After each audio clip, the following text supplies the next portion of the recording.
आपल्यासोबत जितेंद्र आव्हाड आहेत। SIT तपास करते, त्यामध्ये वाल्मिक कराडांचे 3 आयफोन हे जप्त केले आणि जो काही डेटा होता तो पुन्हा एकदा तपासायला घेतलेला आहे, ज्यामध्ये काही व्हिडिओसुद्धा समोर आलेत, ज्यामध्ये खंडणी मागितल्याचा व्हिडिओसुद्धा पुरावेसुद्धा समोर आलेले आहेत। आणखी पाय वाल्मिक कराडाचे खोलात जात आहेत, आणखी यामध्ये काही पुरावे मिळतील, आणखी काही लोक यामध्ये जोडले जातील सह आरोपी म्हणून।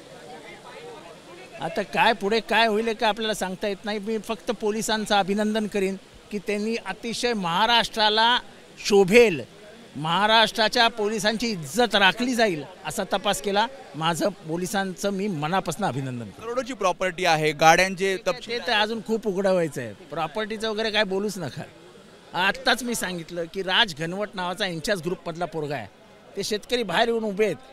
अनेक शेतकऱ्यांना खोटे मृत्यूचे दाखले, जिवंत असताना मेलेले दाखवणं, मेलेले असताना जिवंत दाखवणं, हे सगळं राज घनवटने केलं आणि अनेक एकराच्या जमिनी बळकावल्या आहेत। ते सगळे शेतकरी बाहेर येऊन उभे आहेत, हेच धंदे यांचे आहेत, म्हणजे मुंडेंचे कनेक्ट आणि आहे।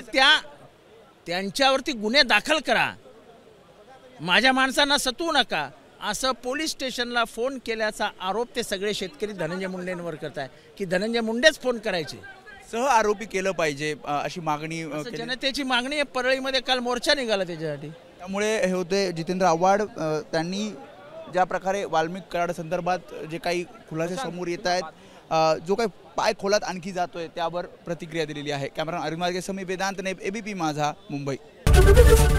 ABP माझा, उघडा डोळे बघा नीट।